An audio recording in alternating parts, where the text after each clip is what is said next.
Daily devotionals with open hearts and open minds.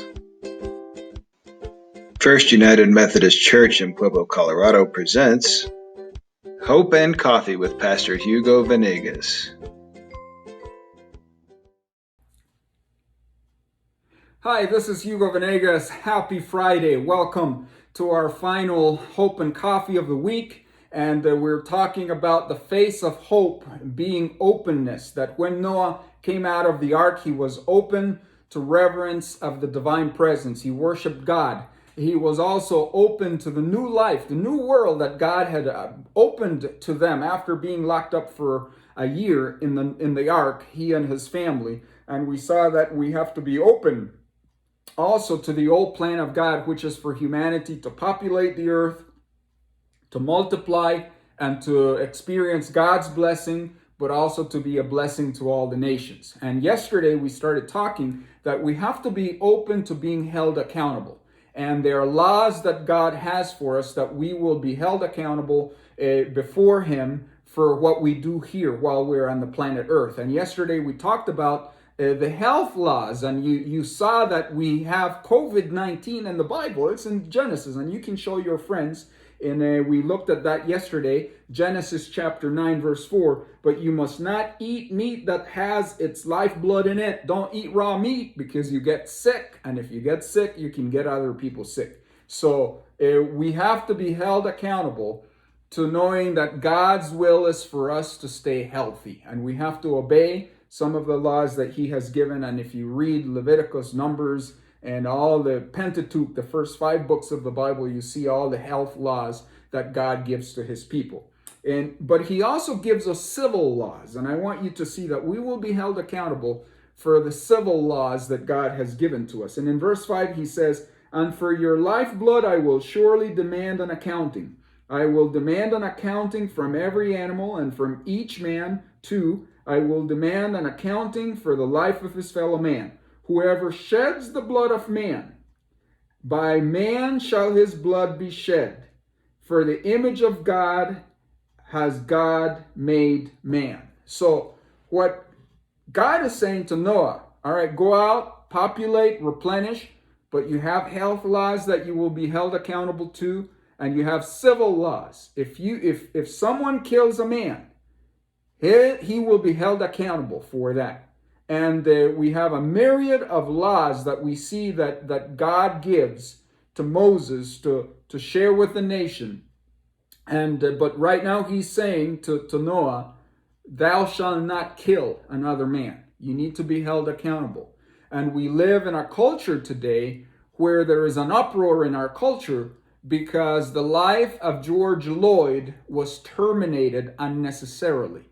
For over 8 minutes, he had a police officer choking his air passage. And we have a whole myriad of problems right now because several people in the African American community, their lives have been taken away. And God wants us to have civil laws where everyone is held accountable when we hurt another human being, when we do something that violates their rights, their humanity. And he notice what he says. You have to be held accountable because each person carries the image of God within them. And that's what we forget.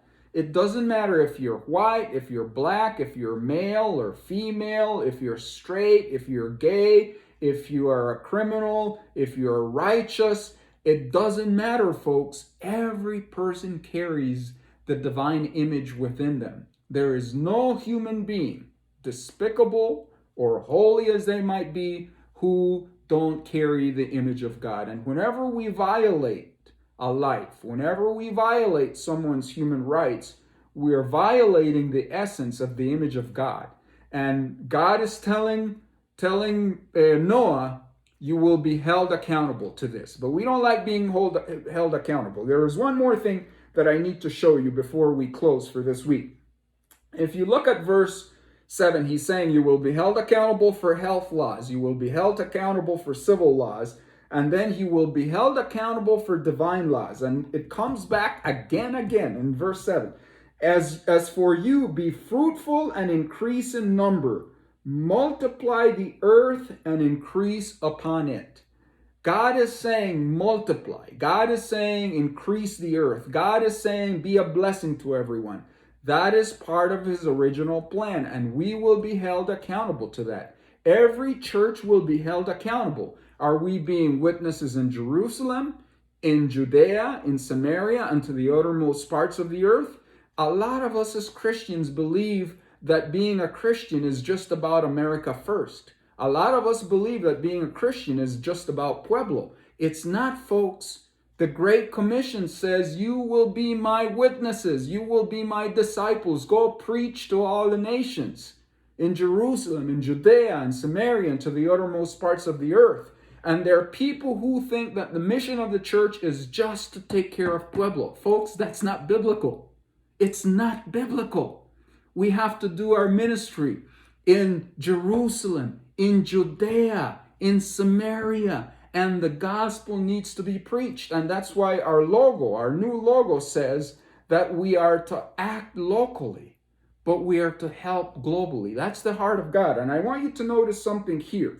And it says here in verse 9, now I will establish a covenant with you and your descendants after you, and with every living creature that was with you, the birds and the livestock and the wild animals and all those that came out of the ark with you, every living creature on earth, I establish my covenant with you. Never again will life be cut off by the waters of the flood. Never again will there be a flood to destroy the earth. You see, God is making a covenant with the animals, with Noah and his descendants, meaning us. We are the descendants of Noah.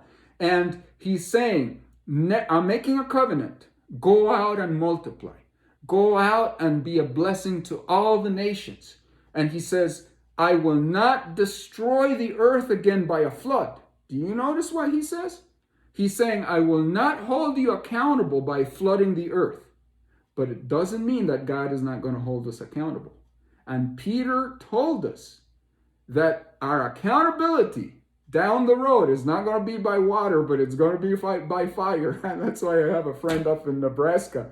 He used to preach when we were young preachers, and he would stand in front of a congregation and he would say, turn or burn. And I laugh, but in a serious way, we will still be held accountable to God.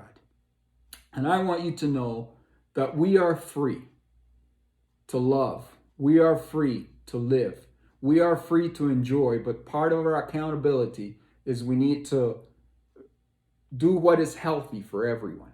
We need to make sure that we're not killing people innocently, that we're not creating violence, that we're not violating the human rights and the dignity of other human beings because they carry the image of God, and a violation against another human being is a violation against God, a holy God, a righteous God, a just God, and we will be held accountable for that. And ultimately, God says, I will not hold you accountable by water, but I will still hold you accountable. Let's go out and enjoy the weekend and enjoy the blessings of God. And God bless you. This is Hugo Venegas from Pueblo, Colorado. Thank you for joining us for our daily devotional, Hope and Coffee, with Pastor Hugo Venegas. If you enjoyed today's devotion, like or subscribe below. We also welcome you to join our family at First United Methodist Church in Pueblo, Colorado. You can visit our website at firstumcpueblo.org, and we hope you continue to have a blessed day. We'll see you tomorrow.